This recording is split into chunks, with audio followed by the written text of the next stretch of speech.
Okay, as you can hear, the clapping is still going on. I just wanted to introduce, there was a fair few emotional moments in a row, looking at Laken Riley, at little Jocelyn, who were both murdered by illegal immigrants. Families were there. President Trump made beautiful comments regarding these two young women and the kind of legacy that they will leave. And he signed executive orders ensuring that both of their names will be remembered forever, which is really sweet. And the reactions were very emotional, as you'd imagine. Have a look. A brilliant 22-year-old nursing student named Laken Riley, the best in her class, admired by everybody, went out for a jog on the campus of the University of Georgia. That morning, Laken was viciously attacked, assaulted, beaten, brutalized, and horrifically murdered. Laken was stolen from us by a savage illegal alien gang member who was arrested while trespassing across Biden's open southern border and then set loose into the United States under the heartless policies of that failed administration. It was indeed a failed administration. He had then been arrested and released in a Democrat-run sanctuary city, a disaster, before ending the life of this beautiful young angel. With us this evening are Laken's beloved mother, Allison, and her sister, Lauren.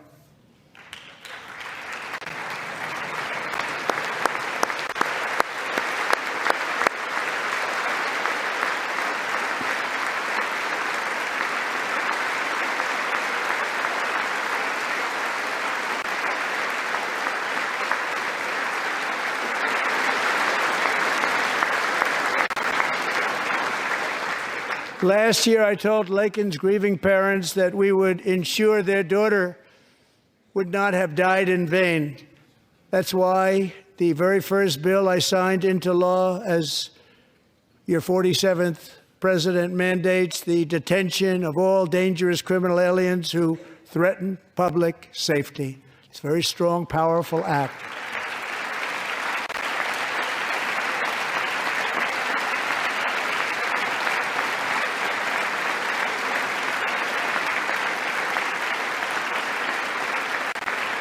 It's called the Laken Riley Act. So Allison and Lauren, America will never, ever forget our beautiful Laken Hope Riley.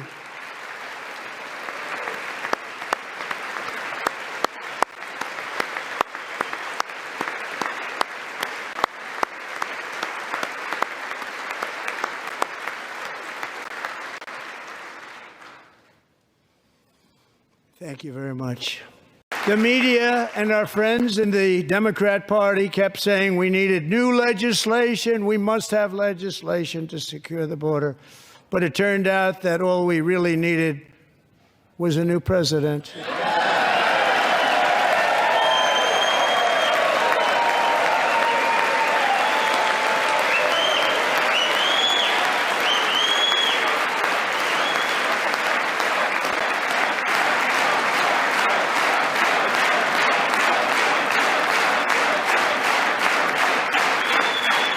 Thank you. Here tonight is a woman I have gotten to know, Alexis Nungaray from Houston.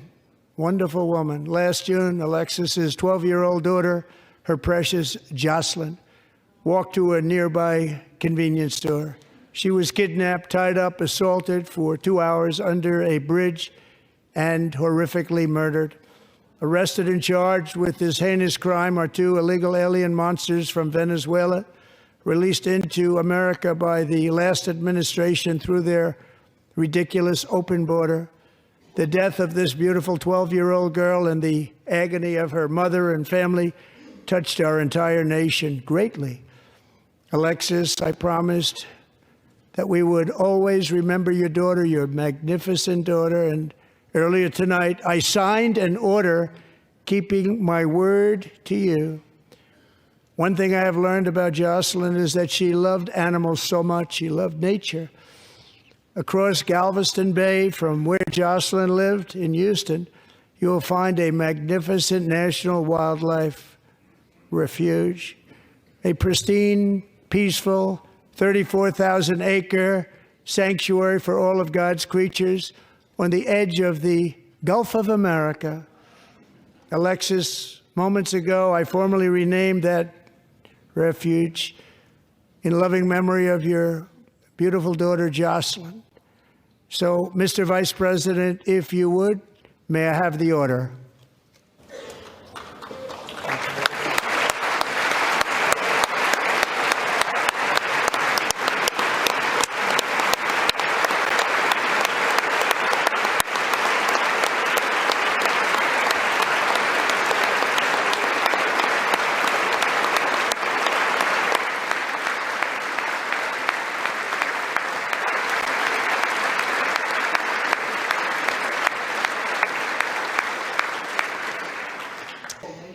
He then introduced a border agent, and that was really sweet as well. And again, and I don't know why this makes me smile so much, but the pointing, and the border agent was pointing back and Trump was pointing, and yeah, I love the pointing.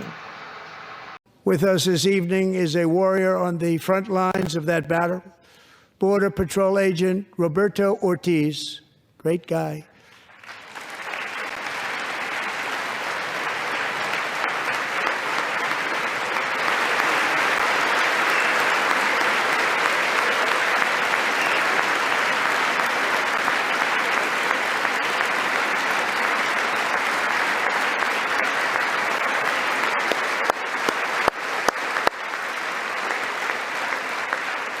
In January, Roberto and another agent were patrolling by the Rio Grande near an area known as Cartel Island. Doesn't sound too nice to me. When heavily armed gunmen started shooting at them, Roberto saw that his partner was totally exposed, at great danger, and he leapt into action, returning fire and providing crucial seconds for his fellow agent to seek safety, just barely. I have some of the prints of that event, and it was not good. Agent Ortiz, we salute you for your great courage and for your line of fire that you took and for the bravery that you showed. We honor you, and we will always honor you. Thank you, Roberto, very much.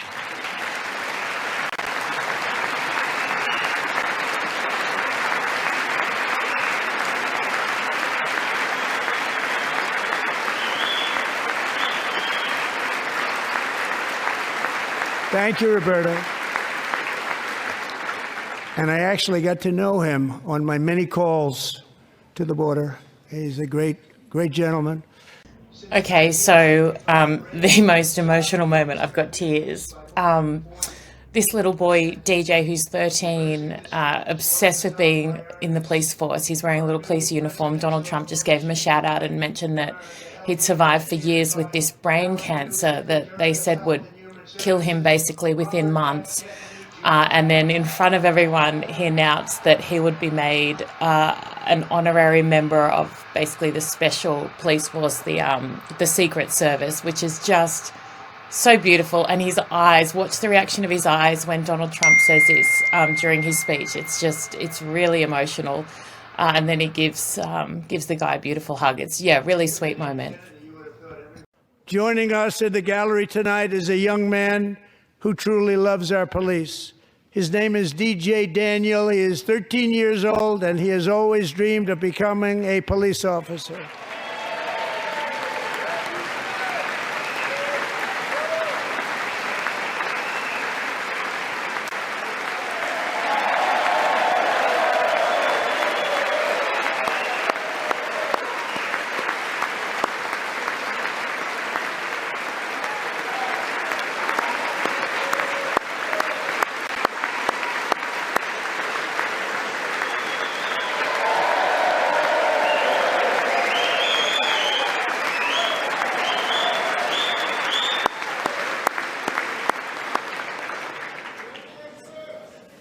But in 2018, DJ was diagnosed with brain cancer.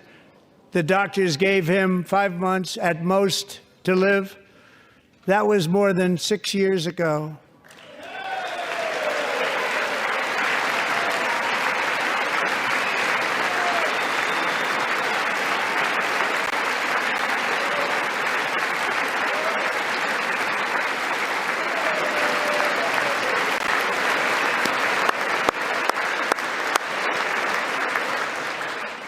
Since that time, DJ and his dad have been on a quest to make his dream come true, and DJ has been sworn in as an honorary law enforcement officer, actually a number of times. The police love him, the police departments love him.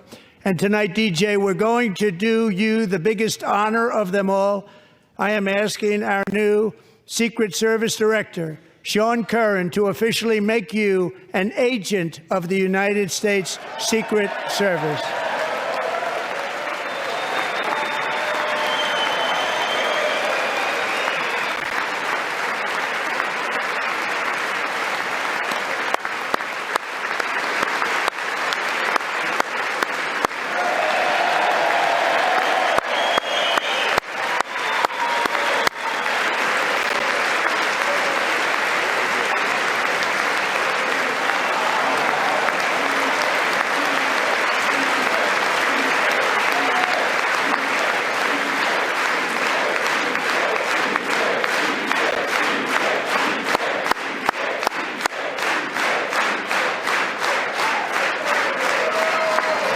Thank you, DJ. So the president has just acknowledged this lovely young man. He's a senior in high school. His name is Jason. He lost his dad, and he's desperate to go to West Point. He's a great athlete, great student, and he stood up. Everyone was clapping. And then the president announced that he had been accepted into West Point, and it was so beautiful. Then JD, the gorgeous little boy with brain cancer, came and gave him a high five and a congratulations. And then you could see Pete Hegseth, Secretary of Defense, kind of giving the thumbs up. It was another really beautiful moment. We're joined tonight by a young man, Jason Hartley, who knows the weight of that call of duty. Jason's father, grandfather, and great-grandfather all wore the uniform. Jason tragically lost his dad, who was also a Los Angeles County Sheriff's deputy when he was just a boy, and now he wants to carry on the family legacy of service. Jason is a senior in high school, a 6-letter varsity athlete, a really good athlete, they say, a brilliant student with a 4.46, that's good, GPA. And his greatest dream is to attend the U.S. Military Academy at West Point.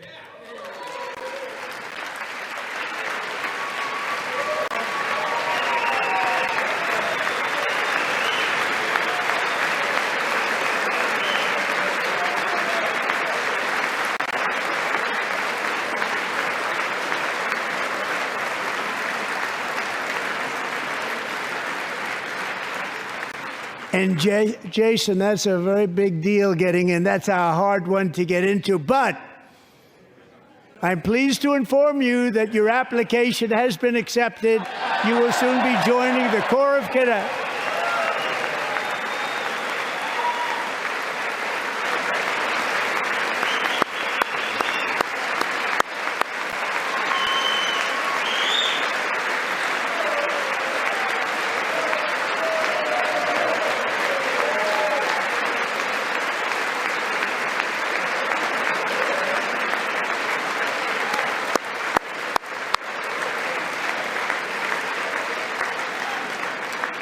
Thank you. Jason, you're going to be on the long gray line, Jason. Donald Trump has just made an announcement regarding the man who is responsible, the leader, the terrorist, for the deaths of those American men and women, servicemen and women who were killed during that disastrous withdrawal out of Afghanistan as well. Take a look at what he had to say and what the news is. Tonight, I am pleased to announce that we have just apprehended the top terrorist responsible for that atrocity, and he is right now on his way here to face the swift sword of American justice.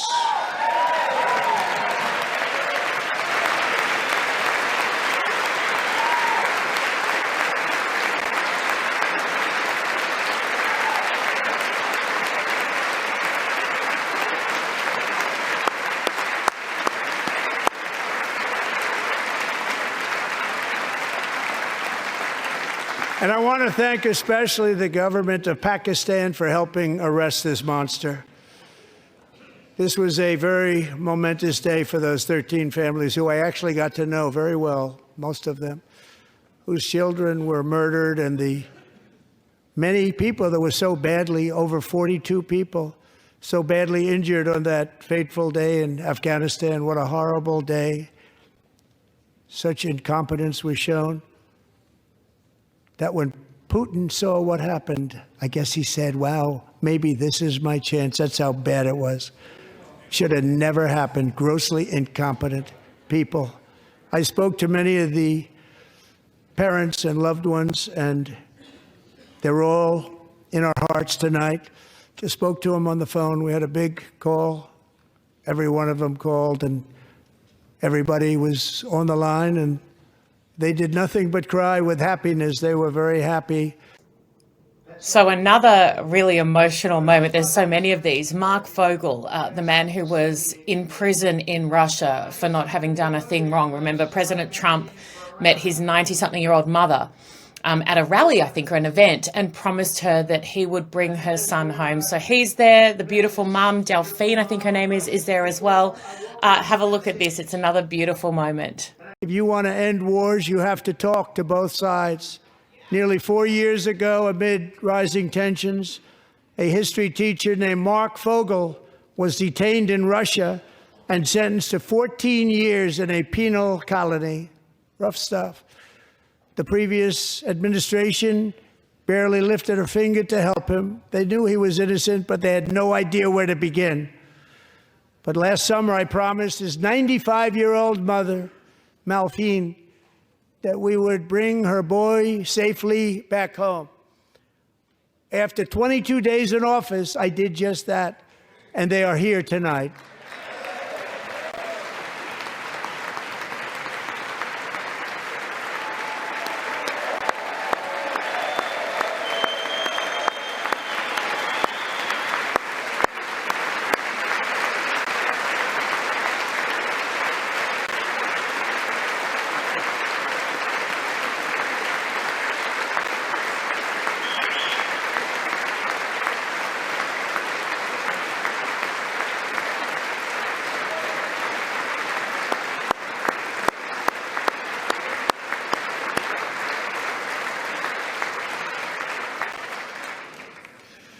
To Marc and his great mom, we are delighted to have you safe and sound and with us. As fate would have it, Marc Fogel was born in a small rural town in Butler, Pennsylvania. Have you heard of it? Where his mother has lived for the past 78 years. I just happened to go there last July 13th for a rally. That was not pleasant. And that is where I met his beautiful mom right before I walked onto that stage. So the president has also invited the family of Corey, the firefighter who was killed at that Butler rally when the assassination attempt occurred, and Donald Trump was nearly killed within an inch of his life, even less. A lovely tribute to Corey's wife and his two beautiful girls as well. Have a look. Gunfire rang out, and a sick and deranged assassin unloaded 8 bullets from his sniper's perch into a crowd of many thousands of people. My life was saved by a fraction of an inch, but some were not so lucky. Corey Comperatore was a firefighter, a veteran, a Christian, a husband, a devoted father, and above all, a protector. When the sound of gunshots pierced the air, it was a horrible sound. Corey knew instantly what it was and what to do. He threw himself on top of his wife and daughters and shielded them from the bullets with his own body. Corey was hit really hard. You know the story from there. He sacrificed his life to save theirs. 2 others, very fine people, were also seriously hit. But thankfully, with the help of 2 great country doctors, we thought they were gone and they were saved. So those doctors had great talent. We're joined by Corey's wife, Helen, who was his high school sweetheart, and their 2 beloved daughters, Allison and Kaylee. Thank you.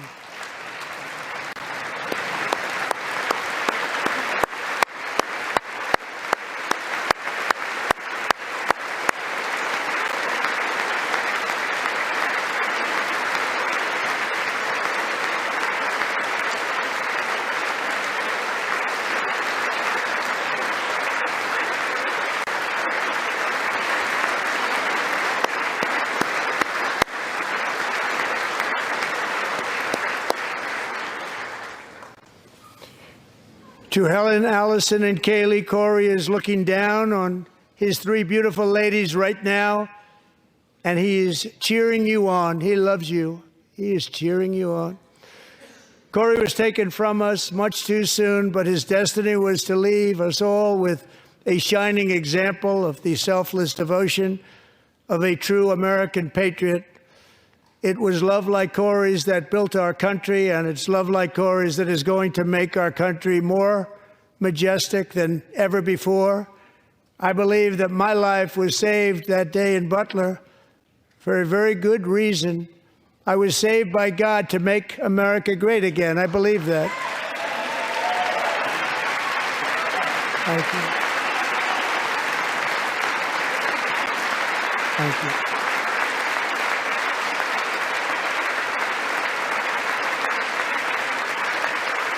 Thank you.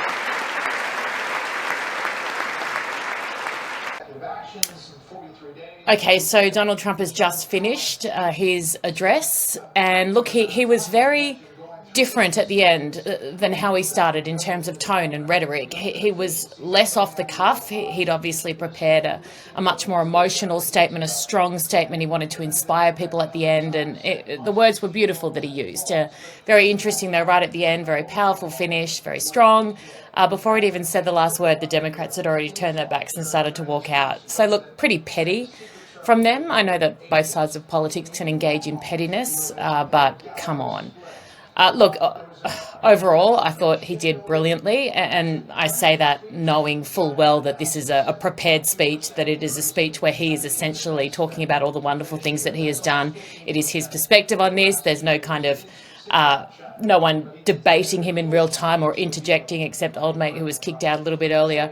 So if you can't look good after your own State of the Union address, then, I mean, unofficial one, then, you know, you're in trouble. And we've seen that, haven't we? But yeah, overall, I think he absolutely annihilated the Democrats in only the way he knows how. But I thought it was really impressive, really engaging. I didn't get bored at all once. And even if I'm fond of someone, I can definitely get bored after that long. But I thought it was really, really well done. A great mix of domestic, not a huge amount of international stuff. But I guess, you know, for him at the moment, the concern is much more domestic. But yeah, overall, I thought he did a really good job and he delivered it beautifully. And he was great off the cuff and lots of really emotional moments and really powerful moments there with some pretty incredible people there in the audience watching. My fellow Americans, get ready for an incredible future, because the golden age of America has only just begun. It will be like nothing that has ever been seen before. Thank you, God bless you, and God bless America.